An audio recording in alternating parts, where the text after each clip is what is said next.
Well, hi. I'm just walking up to the store to go and buy some Coke Zero, I think it's called, Coke No Sugar. And I thought I'd record a video. I did record one just now, but there was so much noise, the dogs barking and everything. I thought I'd just take a stroll outside and record this for you. And in the 5 minutes it takes me to get to the shop, I'll tell you what I've got to say. First of all, the market's been really difficult. We've had extreme levels on the dollar. Currencies have been really tough. It's been difficult to decide on a direction. There's been a lot of intradays, movement ups and downs. And quite frankly, unless you were range trading, which I have done a little bit of on currencies, but not much.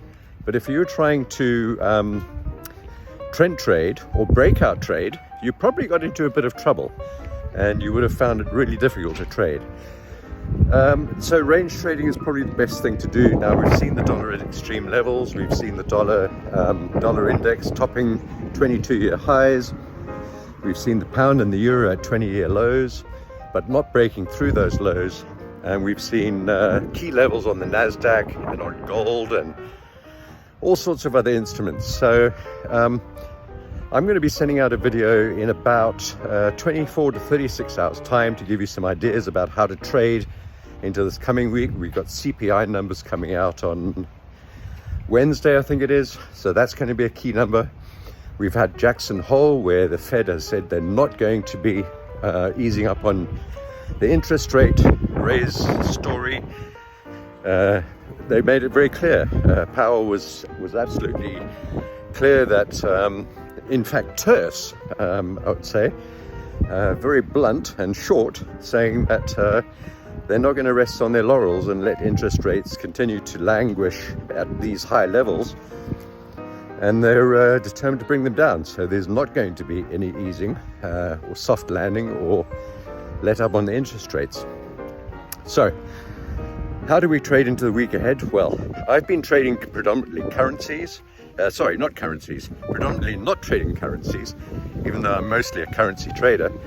I've been trading Nasdaq, I've been trading gold, I've been trading commodities like natural gas and oil, and some non-US dollar related pairs, which makes it easier to stay away from these extreme dollar levels and to stay out of the chop and the madness and the volatility that we're experiencing right now. It's interesting that the dollar failed to make new highs on Friday. It's interesting that Nasdaq initially rallied on the NFP number.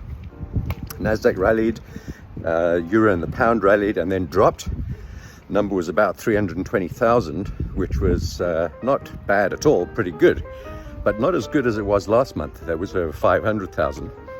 And the market then initially thought, well, maybe there will be a soft landing, but they had forgotten about Powell's Jackson Hole speech, in which he was very, very clear that interest rates were not going to come down, and that we'd be looking at continued pain and increase going into the last half of this year, or this last quarter, really.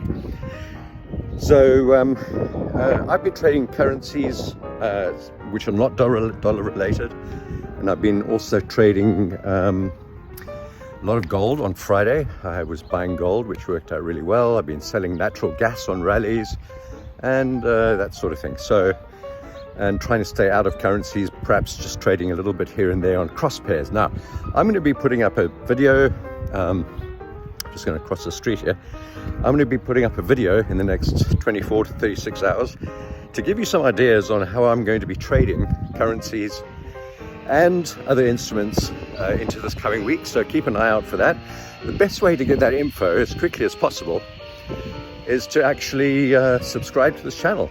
And also, very importantly, not only subscribe and like, and I don't like to say this, but I'm going to, smash that like button.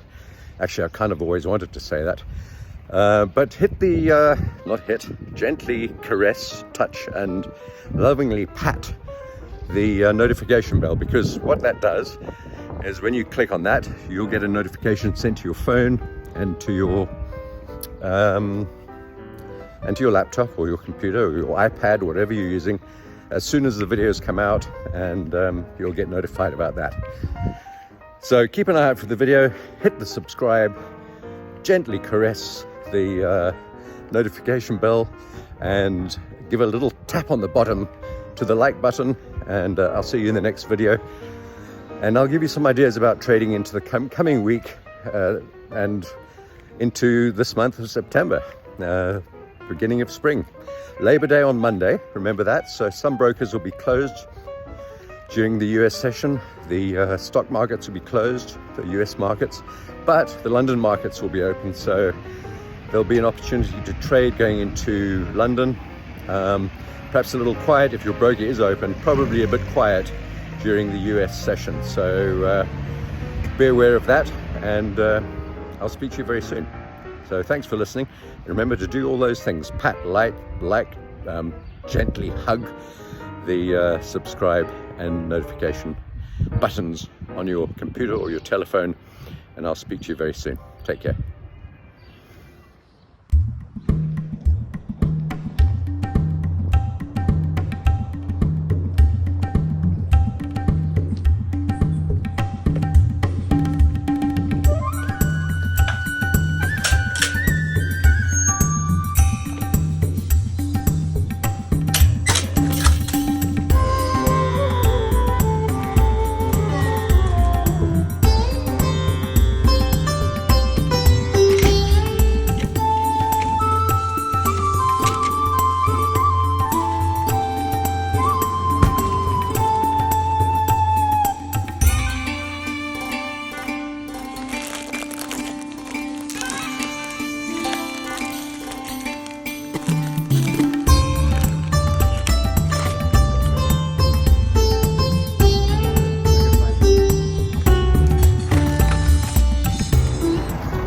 So I've just come out of the shop. You'll have seen a little bit of the footage of the shop.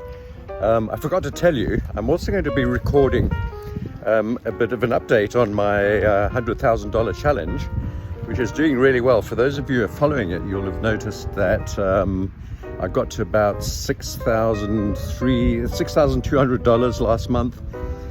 And as of today, the balance is just under $7,420, with about $1,200 profit last month, which is really good. Around about 15 to 20%. I'm not sure of the exact number right now, but a really good number. So I'm also going to be putting up a video this weekend about the $100,000 challenge, how it's gone, how I've approached it, what I've been doing, and just to show you as well that we're on track, really actually quite well ahead of track to achieve that challenge, well ahead of schedule. So I'll let you know about that too. And in the meantime, well, good luck with your trading, and I'll see you in the video to come.